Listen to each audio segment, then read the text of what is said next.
Perkembangan ilmu kesehatan bergerak sangat cepat. Berbagai temuan dan keberhasilan dalam bidang pengobatan terus menghiasi jurnal-jurnal ilmiah bidang kedokteran. Namun yang paling menghebohkan dunia adalah upaya sejumlah ilmuwan Cina yang akan menghidupkan orang mati. Rencana ini menimbulkan kontroversi, karena sebagian pihak menilai langkah tersebut seakan melewati wewenang Tuhan sebagai pencipta manusia dan menghidupkan manusia. Lalu, bagaimana awal dari rencana ini muncul? Bagaimana ilmuwan-ilmuwan itu melakukannya? Begini ceritanya, sahabat. Diketahui sebuah lembaga penelitian di Cina telah menyiapkan 10 mayat manusia. Mayat itu dibekukan dalam wadah khusus untuk menunggu dihidupkan kembali dengan menggunakan teknologi canggih milik negara tersebut.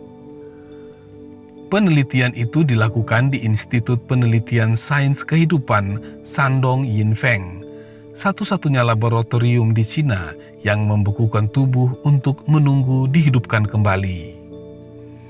Menurut laporan di seluruh dunia, hanya ada 4 laboratorium yang memiliki fasilitas seperti itu. Pusat-pusat itu menyediakan layanan yang membekukan tubuh pada suhu yang sangat rendah.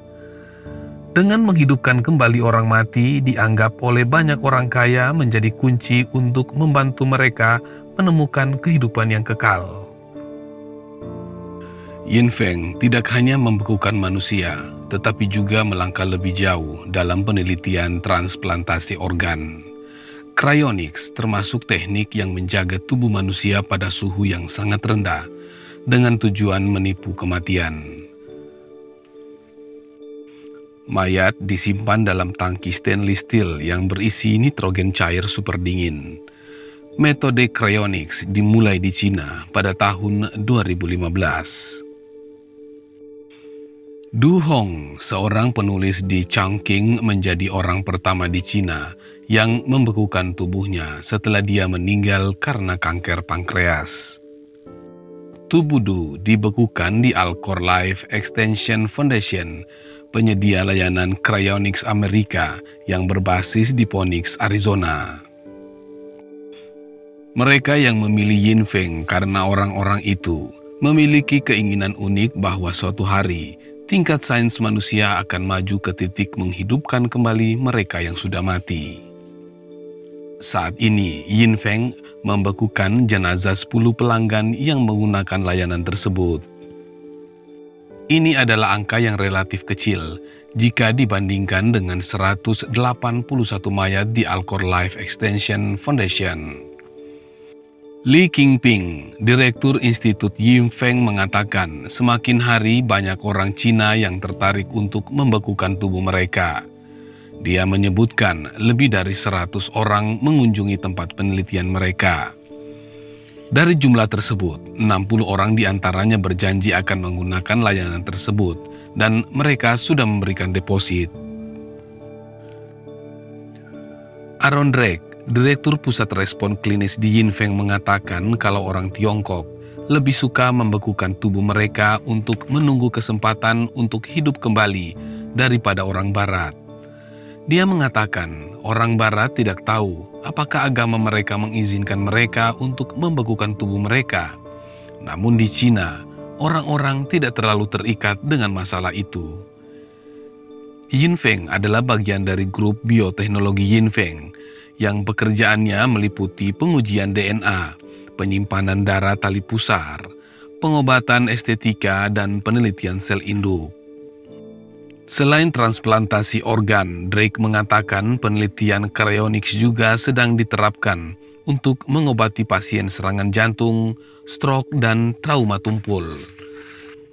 Sementara gagasan untuk menghidupkan kembali orang mati menurutnya mungkin masih terlalu jauh. Kalaupun tidak terlalu jauh, Kemungkinan, kata Drake, metode cryonics adalah teknologi dengan prospek yang bisa dilakukan.